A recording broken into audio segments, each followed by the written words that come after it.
Ask anyone who lives or has lived in the Bay Area about the Tenderloin, and you're going to get some pretty interesting reactions. Yuck, gross, scary, weird, heartbreaking, disturbing, tragic, dire, and heart-wrenching. It's bad here, and it has a terrible reputation. Whenever you hear about homelessness and crazy people and drug addicts in San Francisco, this place is the center of it all. It's worldwide famous for being a place of misery and of grief. So of course I had to go there. On an early morning in late October, before most of the city's workers had even begun their office commutes, I took a drive through this notorious neighborhood. It was everything I thought it would be, especially with the windows down, which I would soon learn would be very dangerous. And then, just to make sure I got the full experience of the Tenderloin, later in the day, I tried to walk through it.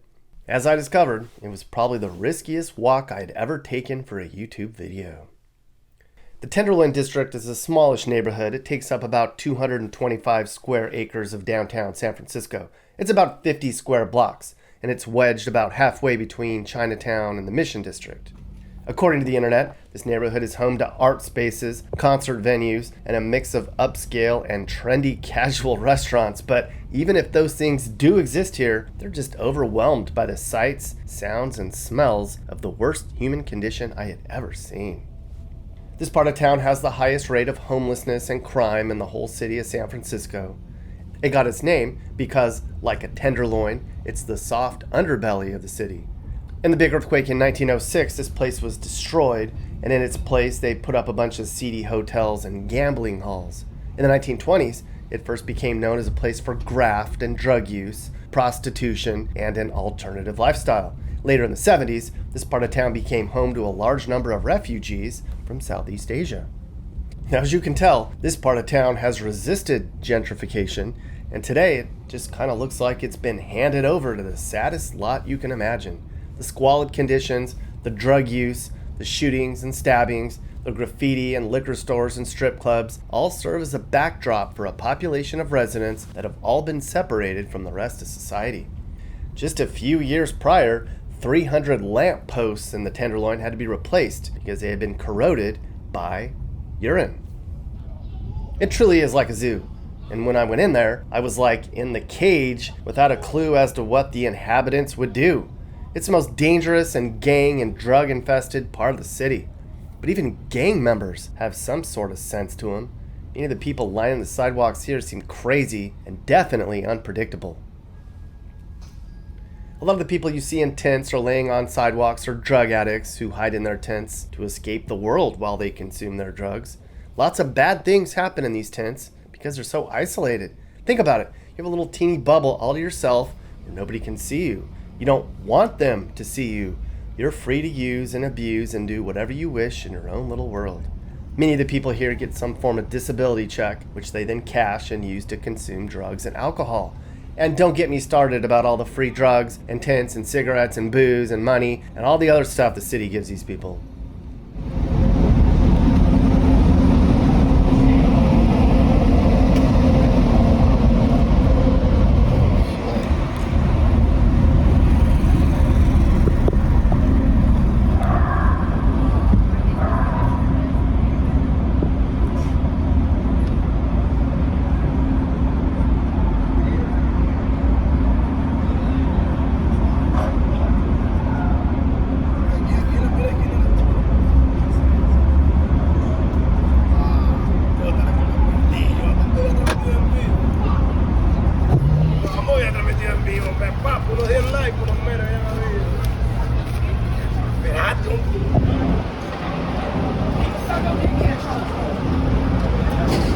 Yeah, like I lost my friend. He's got my dog.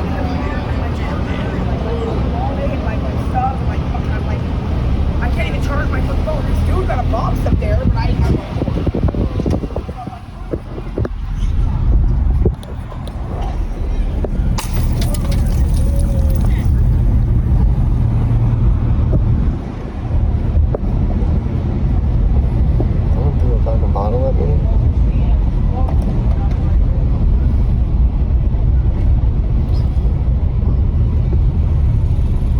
Yeah, someone just threw a bottle at me.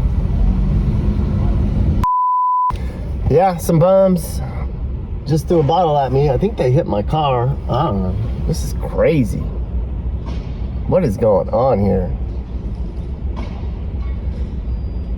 I'm gonna go back down there again.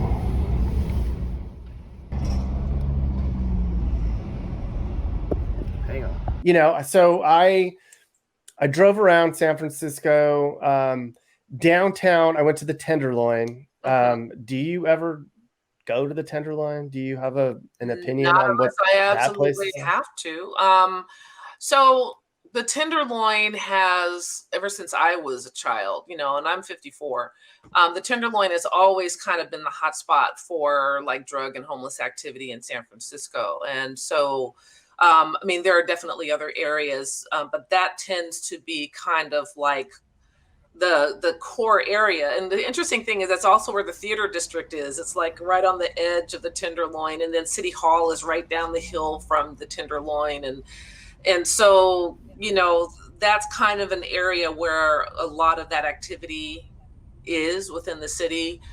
So I'm familiar with it in that way. Market Street has even gotten bad, which isn't very far. It's only a few blocks down. And a couple of years ago, a friend and I were out there for an event, and then we took an Uber. We told the Uber to take us to BART. He dropped us off like right at Civic Center, and we're like, dude. And it was like between Powell and Civic Center Station at 10 p.m. And I mean, literally, Market Street all the way down to Powell Street to the BART station was just like littered with hundreds and hundreds of guys who were strung out and just doing all kinds of crazy stuff. It smelled like a toilet. It was horrible. And my friend who I was walking with, I mean, she's clearly not from San Francisco, so she's just like la la la. I'm like, you need to pick up your pace, because yeah, this is not, it's dark down here. They got these yellow street lights that don't illuminate, and we don't need to just be like moseying along. We need to be moving at a pretty good clip, because these guys are kind of not in their full mind. so yeah, I mean, I'm familiar with the city in that way. And I was just watching that video just to kind of catch myself up on what's current with the homeless situation. But the Tenderloin has been the main area. I have been in that area, not hanging out, but I knew people, like a photographer that I once worked with was in that area. Another person I worked with years ago lived in the Tenderloin. And unfortunately, both of them had, assaults that occurred, because of their just living and being in that. It's just a matter of time sometimes, before something happens, because it's an area that's like that. Yeah, I used to know somebody that lived, all he could afford was to live in a really crappy apartment in the Tenderloin when he first moved to San Francisco from the East Coast, Yeah. to work for the company I worked for. And he got beaten up and robbed twice. Mm-hmm. And I drove through it. I tried to walk kind of around it from the south side, because I thought I'm going to get a little closer out of the car. And It's like down on Pole very Street. rarely. Yeah, I was on Golden Gate and Okay. Van Ness-ish. Yeah. And I was just really honestly going to walk up to the edge of it and kind of parallel it, and just kind of see what it was like. And I kind of accidentally kind of walked into it deeper than I wanted to be. And I kind of realized I like got to an intersection, and I was like, all I saw was hell for Yeah. 3 blocks in every direction. And I was like, I need to get out of here. And then they started to kind of follow me. And I mean, I don't look like I belong in there, clearly. I look like a tourist that was like lost, which Right. I guess I sort of was. And I kind of had to get out of there pretty fast. And I've been to I'm from an area that is not glamorous, and I've been to a lot of really bad places. I would actually want to be in like a ghetto in Philadelphia where people are sort of sensible than to be in trapped with a bunch of lunatics, because they're so unpredictable. Like, I mean, people they just, you don't know what they're going to do. It's scary. It's sad. It was like, you can't reason with these people. You can't be like, oh man, I don't have any money, or like, you can't street talk your way out of it. Right. They don't care. No, they're not in their right mind. Many of them are addicted, and they're literally on drugs when you're dealing with them out there. And that was why I sent you that video, because this guy gives you kind of an inside look of what's really happening there on the street. They're either high and knocked out, or they're going through withdrawal, and then they're looking for their next hit. And so, yeah, they're trying to figure out how to get that next hit, whether it's busting someone's window and stealing something out of the car, or stealing a catalytic converter, or, any number of things. Shoplifting, all those issues very much are tied into that homeless problem in the city. Yeah. I can't tell you how many times I think. What? What'd you say? I said they give them needles. They want them to have dignity in their addiction, and so they give them free needles. I'm like, yeah, I don't think that's helping. So. Yeah, they were giving them cigarettes and booze in hotel rooms, and just hey, just be quiet and stay out of the way. And no wonder the homeless rate is growing in on that side of the bridge, because they're pandering and catering to them and giving them stuff, and word's out. And it's like, hey man, like I get a carton of cigarettes a week.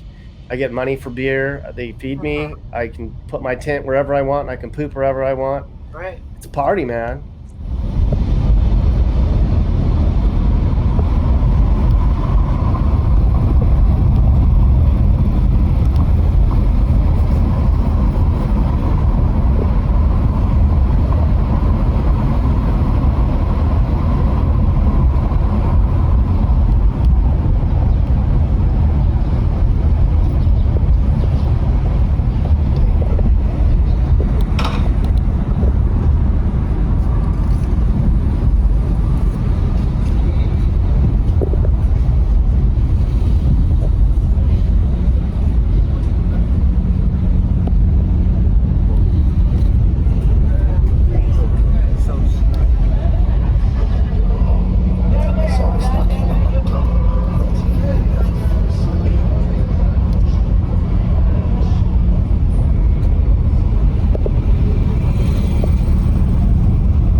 Do you ever go to the Tenderloin, and like what kind of stuff do you hear goes on there?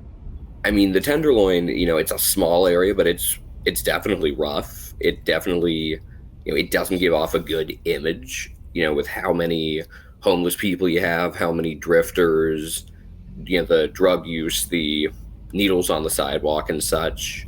And you have so many people packed in there. It kind of gives off the impression of, a underdeveloped country, like some of the slums you'd see on the news from, parts of Africa and stuff. It's definitely a neighborhood that if you want to find all the negatives about San Francisco, look there, because you can find it. It's not a place that you're going to, if you're looking to go out and go have a nice dinner or go to some bars somewhere. It's not exactly a place that people hang out at all. No, definitely not. Is it getting worse in the Tenderloin? Like, do you have an impression of that? Yeah, I think so. I mean, it was never good, but it seems like you've got a larger and larger homeless population, or if you want to use the buzzword that people use now, unhoused. A lot of people like to use that term. It seems to be more of a left-leaning term. I've passed through there driving a lot of times, like 2, 3 a.m., and you see just how many people are out there. Then it's staggering.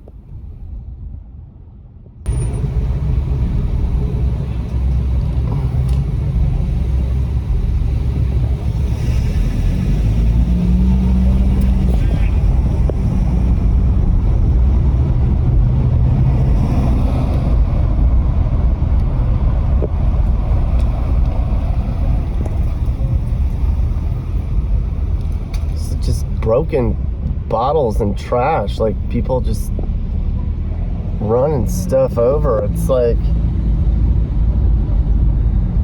kind of catches you off guard a little bit when a bottle explodes next to you, or somebody runs over a box. It's like, is that debris being thrown at me? Did I run it over? This is just absolutely freaking crazy. And I've got the windows down, but I'm looking all around to make sure that nobody comes up and tries to hit me with debris or grab me or stick me with something. These people are just in a bad place.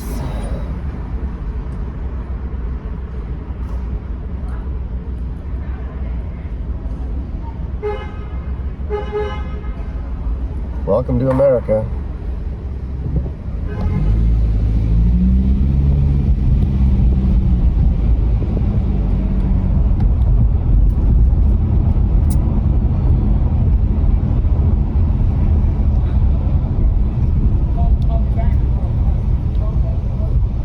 Well, I hope you guys enjoyed that.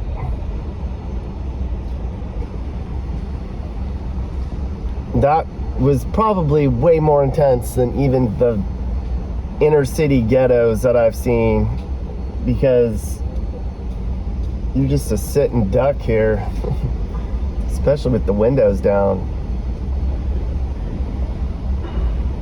I'd much rather like my odds against a gangster than a crazy bum.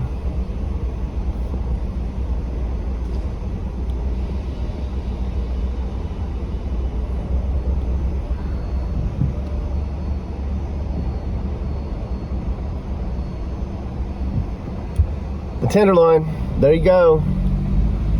And it's literally 8:30, maybe 9 o'clock in the morning.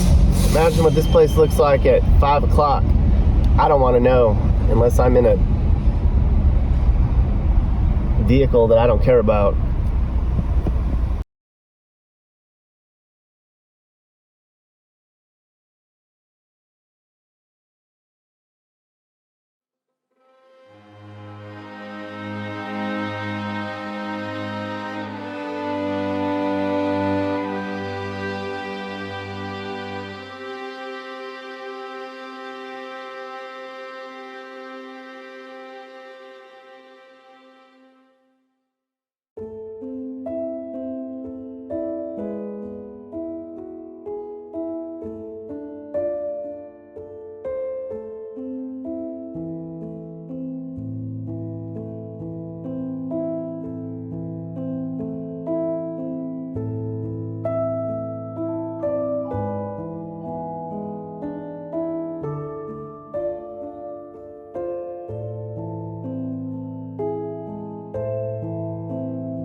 So later in the day, I thought, okay, so I saw this place from a car, so why not set out on foot and get a real feel for this neighborhood? So I walked down there. My goal was to get just outside of a bottle's throw from the neighborhood and observe from the outside. Here's a map of the Tenderloin, which is roughly bordered by Golden Gate and Van Ness on the southwest. My plan was to flank the Tenderloin from the south and then come up into the district and bypass it from the west. As I got close, I was like, okay, no bums, no dirty sidewalks, no screaming, no yelling, no needles. And then the next street over, same thing. But then I turned a corner and it was hell. Now the energy I felt won't translate through the screen, but it was strong. The sidewalks began to stain and the noise and smell got really bad. Within a block, you can hear the yelling and banging and bottles breaking. I didn't actually mean to get into the Tenderloin per se, but it was weird. I was in an area I thought was just outside of it, but then I realized I was in it. Within a few minutes, I got deep into this neighborhood and I was blocks from safety. People started to follow me, and I immediately realized how compromised my position was. I had made a big mistake trying to observe this neighborhood, and if it wasn't for my ego, I would have ran. Okay, for about a half a block, I did run, just to get out of reach of this mess. As I learned, there's no edge of the Tenderloin. I had become a part of it, and it wrapped me up in its grasp like a Venus flytrap does. I hadn't been so worried about my safety in a long, long time. Here's the map I took that day. You can see how much I crisscrossed the city of San Francisco using the tracker on my phone. Right here is where I made a beeline to get out of the Tenderloin. San Francisco's Tenderloin, everyone. Perhaps the most unsettling place I had ever visited. If I ever go back, I'll be in a car, and definitely with the windows up.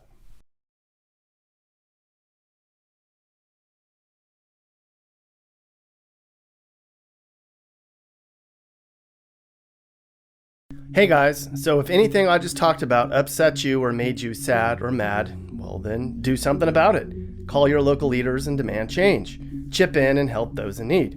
Make your community better, because communities don't get better without hard work and determination. America's a great place. It just needs some more love and pride. This is Sage, Nick's manager. This has been a Corner House Entertainment production. And are you looking to move and need advice? I do consulting. That's right. I'll sit down and talk about where the next perfect place for you and your family should be. I do it all the time. Together, let's find you a new home that's safe and checks all your boxes. You can get my email in the description to find out how I can help you find your perfect relocation.